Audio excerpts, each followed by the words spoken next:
Esta noche en el estudio Irene Tello, ella es directora ejecutiva de Impunidad Cero, y Darío Ángeles, investigador también de la organización. Darío, Irene, bienvenidos. Gracias por estar aquí esta noche. Gracias por la invitación. Gracias por la invitación. A ver, ustedes tomaron el caso del Paso Express porque les parece que ejemplifica lo que pasa en muchos otros casos. Estamos acostumbrados a hablar de impunidad para referirnos a asesinatos o a secuestros, cosas de ese tipo. Pero también hay impunidad en temas de administración pública, es decir, de funcionarios que no hacen su trabajo. Me gusta mucho una parte del informe donde ustedes subrayan que cuando el Estado falla, pues nos falla a todos. Por eso el caso del socavón del Paso Express nos tiene que importar a todos, más allá de si las dos personas que murieron, padre e hijo, llegaron a un acuerdo pues con las autoridades económicas. Es decir, eso es una parte, pero la otra es que debería de haber sanciones para garantizar que este tipo de cosas no sucedan. Platícanos un poco de qué va este informe, este estudio que hicieron sobre el socavón del Paso Express. Darío. Impunidad Cero tiene un tiempo haciendo estudios sobre la impunidad. Claramente, lo normal, como bien llegas a comentar, es que cuando se habla de impunidad hablamos de delitos, homicidios, del Ministerio Público que no se atiende y demás cosas, pero en efecto, una parte central de este estudio es pensar que la impunidad es un efecto mucho más amplio. Claro. Estamos hablando de impunidad en incumplimiento de contratos, en incumplimiento de responsabilidades, y específicamente en este caso hablamos de impunidad en la administración pública, impunidad administrativa. El caso en efecto nos parece paradigmático porque obra pública es lo que realiza la administración pública todos los días, a todos los niveles de gobierno, y creemos que así como pasó este caso, podrían pasar más. Entonces, en el marco de las irregularidades que se han venido denunciando, de los problemas que hubo a lo largo de la licitación, los contratos, la ejecución del contrato y finalmente la muerte de los Mena, da para analizar un marco de sanciones administrativas y cómo funciona, que es el objeto más o menos del estudio. Irene, detállanos un poco esta parte, o sea, ¿qué irregularidades se cometieron en el caso del socavón del Paso Express? ¿Y cuáles son, digamos, las consecuencias que tendría que haber a nivel administrativo pues para que este tipo de asuntos no se repitan? También ustedes se pusieron a analizar la magnitud del caso, las responsabilidades de cada funcionario en este caso, de cada dependencia, de las empresas que participaron en la construcción. ¿Qué fue lo que encontraron? Pues básicamente lo que encontramos es que hay irregularidad tanto en la planeación como en la ejecución como en la supervisión de la construcción del Paso Express. Entonces lo que hicimos fue identificar a los funcionarios que tenían responsabilidades en estos tres ámbitos para ver qué tan grave había sido su conducta o su omisión, asignar un nivel de gravedad y con base en eso intentar asignar una sanción correspondiente. Y cuéntanos un poco qué encontraron en esto. Lo que encontramos es, ahorita analizamos a 13 funcionarios, sobre todo de la Secretaría de Comunicaciones y Transportes, ¿sí?, que tenían a su cargo la parte de planear tanto la licitación como ver el plan que se iba a ejecutar, como la supervisión de esta construcción y al final darse cuenta de que la construcción estuviera bien hecha, ¿no? Lo que nos dimos cuenta es que al menos en 13 ocasiones la Secretaría de Comunicaciones y Transportes fue avisada de que el acantilado que estaba debajo del Paso Express no era suficiente para el nivel de agua que tenía que pasar. Entonces nos parece muy preocupante que al menos en 13 ocasiones se les informó dependiendo de distintos funcionarios, distintos individuos, que les dijeron que no era suficiente, que tenía que hacer algo al respecto. Ellos decidieron no hacerlo y por lo tanto creemos que esas omisiones que ellos tuvieron tienen una responsabilidad de media grave. Ahora, estamos hablando de 13 funcionarios de la Secretaría de Comunicaciones y Transportes y está el titular de la dependencia. Claro. Bueno, hablamos cuando menos de 13,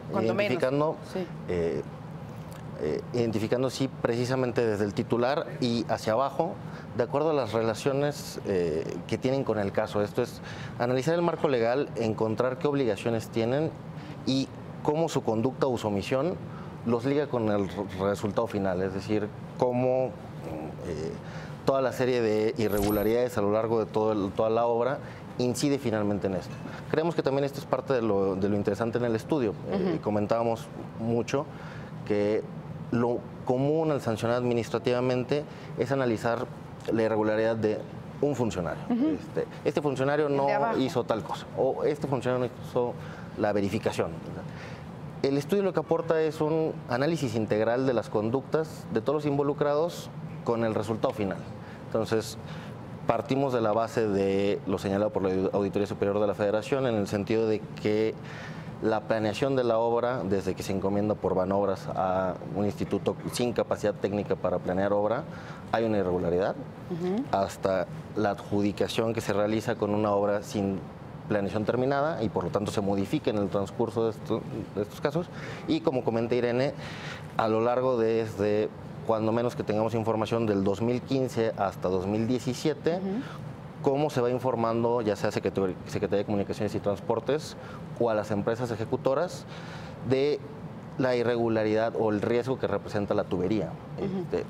Los últimos avisos fueron días antes del accidente, donde les dicen que el muro de contención está representando algo que no está bien. Se indican hay que hacer alguna obra para ajustar y no se actuó en consecuencia. Entonces, este conjunto de circunstancias nos permiten ligar en el estudio desde el más alto cargo, Secretaría de Comunicaciones y Transportes, hasta diversos participantes que bajan en el nivel jerárquico. Ahora, estamos hablando de sanciones administrativas, porque siempre también pensamos que los castigos tienen que ser de cárcel. Alguien que esté en la cárcel nos parece que está siendo castigado, que está siendo sancionado. Pero hay muchos otros niveles de sanción administrativa que van desde la inhabilitación, la destitución. No sé, ustedes también revisaron, es decir, lo que ustedes encontraron y que está en el informe, no es que se les ocurrió, es que ustedes revisaron el marco legal que hay en nuestro país para este tipo de casos. Así es, se tuvo que hacer el análisis con la ley anterior, que es la Ley Federal de Responsabilidades para los Servidores Públicos. Sabemos que ahorita la vigente es la ley administrativa ley de sanciones administrativas para servidores públicos. Sí. Tuvimos que usar la ley anterior porque tal y como pasó en la fecha en 12 de julio, todavía no había sido aprobada la nueva ley. Entonces era muy importante que usáramos esto, independientemente que hay una serie de cuestiones que pueden decir que la nueva ley aplica para este caso, creíamos muy importante analizar cómo se sancionaban estas responsabilidades y qué tipo de sanciones les correspondían, ¿no?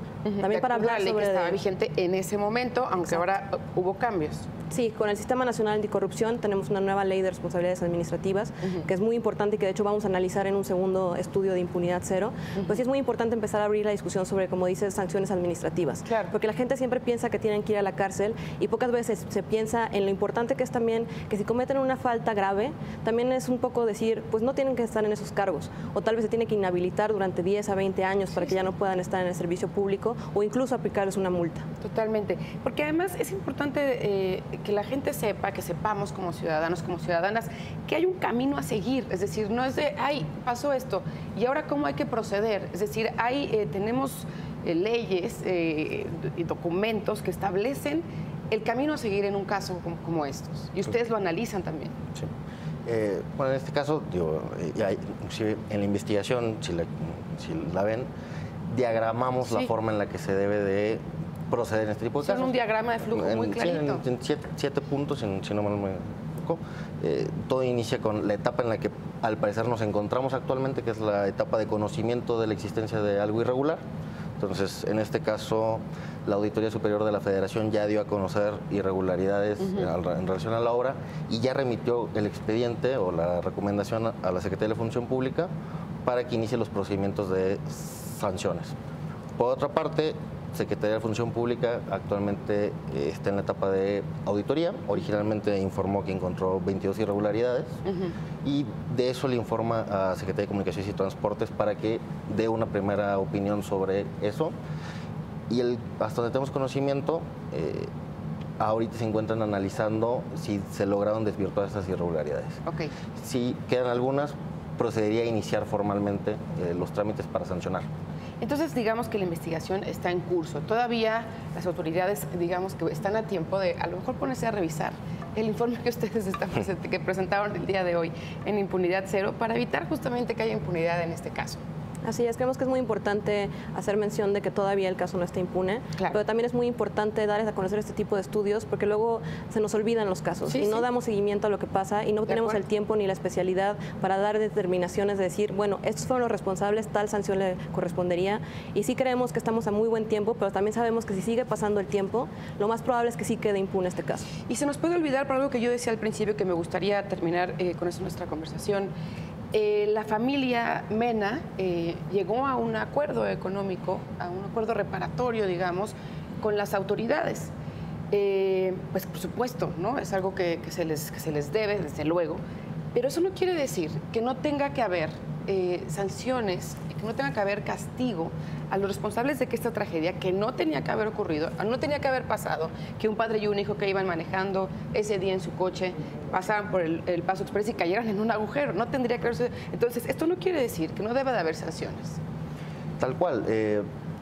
Creemos precisamente es muy válido que que la gente que es afectada por este tipo de actos llegue a algún acuerdo, a algún tipo de indemnización. Si bien entendemos que la pérdida de un familiar jamás se puede reparar, bueno, los tribunales han indicado cómo se puede llegar a valorizar esto y en ese sentido es completamente válido que hayan hecho esto.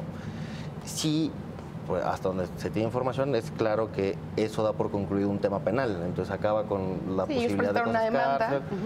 Se fue a denunciar ante el Ministerio Público, se inició ese trámite y un medio alterno se llega a un convenio. Tal.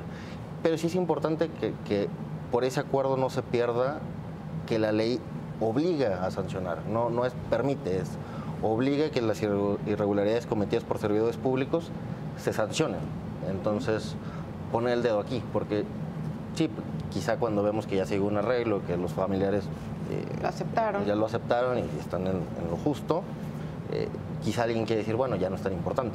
Pero no, claramente este tipo de irregularidades, sobre todo cuando se extienden en el tiempo y la gravedad del asunto, deberían de atenderse para no quedar impunes. De acuerdo. Irene, para terminar.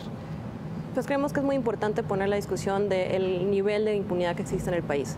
Siempre pensamos en cárcel, siempre pensamos sobre todo en impunidad de responsabilidad de tipo penal, pero para nosotros es muy importante también ver la otra parte, ¿no? Tanto la parte civil como la parte administrativa. Entonces sí creemos que es muy importante decir que desgraciadamente estos casos siguen ocurriendo porque permanecen impunes. Claro, y con lo que empezábamos, cuando el Estado falla en un caso en particular, nos afecta a todos. Por eso es tan importante esto que ustedes hicieron y que espero que le podamos dar seguimiento en este nuevo capítulo que van a continuar en Impunidad Cero.